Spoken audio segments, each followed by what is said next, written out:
উত্তর ও উত্তর পূর্বাঞ্চলে টানা বৃষ্টি ও উজানের ঢলে আবারও বাড়ছে নদ নদীর পানি।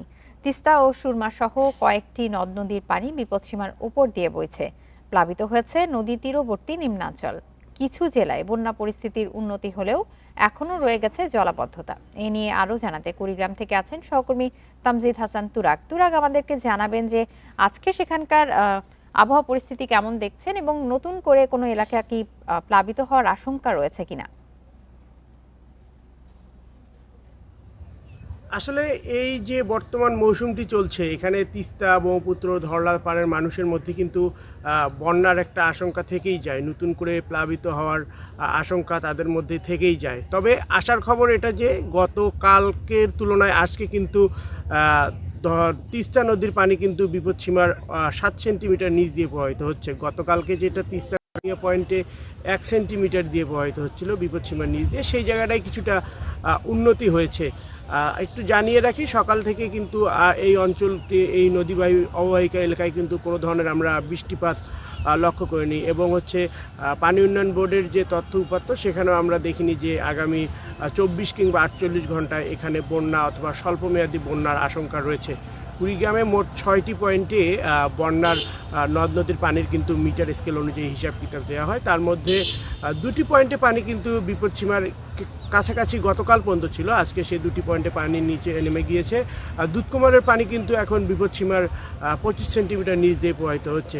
এছাড়া পাশাপাশি যে ধরলা তালুক শিমুলবাড়ি পয়েন্ট, ব্রহ্মপুত্রের চিলমারি পয়েন্ট এবং অন্যান্য যে পয়েন্টগুলো রয়েছে সেখানে কিন্তু পানি গড়ে 1.5 থেকে 3-3.5 সেন্টিমিটার পর্যন্ত কিন্তু মিটার পর্যন্ত কিন্তু পানি বিপদসীমার নিচ দিয়ে প্রবাহিত হচ্ছে। তো সার্বিক দিক বিবেচনায় এতটুকু বলা যেতে পারে আপাতত যে গতকাল পর্যন্ত যে শঙ্কা ছিল যে এখানে বন্যা হবে, বিপদসীমার পানির উপর দিয়ে প্রবাহিত হবে, তো কুড়িগ্রামের এই নদ নদীর অববাহিকাগুলো কিন্তু সেই সংখ্যা এখন একটু কমতির দিকে। আমি যেখানে দাঁড়িয়ে আছি, আপনি নিশ্চয়ই ক্যামেরার চোখে দেখতে পাচ্ছেন আমার পিছনে জলাভূমি। এখানেও কিন্তু গতকাল পানিতে একটা টইটুম্বুর অবস্থা ছিল। স্থানীয় বাসিন্দারা বলছে যে এখানে গত একদিনের ব্যবধানে জানতে চাচ্ছিলাম, যারা বন্যা দুর্গত রয়েছেন তারা কি পর্যাপ্ত পরিমাণে ত্রাণ পাচ্ছেন কিনা?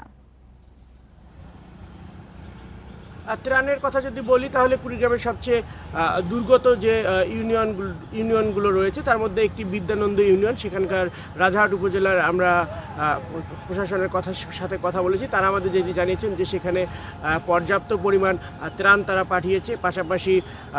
পাশাপাশি ভুঙ্গামারি এবং রৌমারী রাজীবপুরের কিছু চর রয়েছে, সেখানেও ত্রাণের ব্যবস্থা জেলা প্রশাসন কর্তৃক করা হয়েছে। কিন্তু স্থানীয়দের অভিযোগ যে ত্রাণ যদিও পাঠানো হয়েছে কিন্তু দুর্গম এলাকাগুলোতে ত্রাণ যায়নি এবং এই ত্রাণ অপর্যাপ্ত রয়েছে।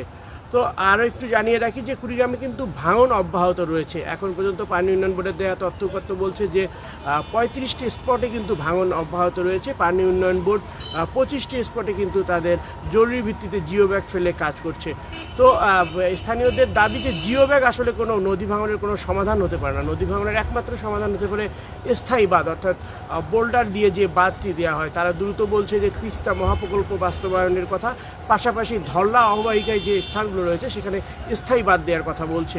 তো আশঙ্কা নিয়েই এই নদ নদীর পাড়ের মানুষগুলো কিন্তু এই মৌসুমগুলো কাটায়। সেখান থেকে তার পরিস্থিতি উত্তরণ কবে হবে, কবে স্থায়ী সমাধান আসবে, এ নিয়ে তারা বেশ দুশ্চিন্তায় দিন কাটাচ্ছে। তো এই ছিল আমার কাছে কুড়িগ্রাম থেকে নদ নদীর পানি, বন্যা এবং ভাঙনের সার্বিক পরিস্থিতির সর্বশেষ।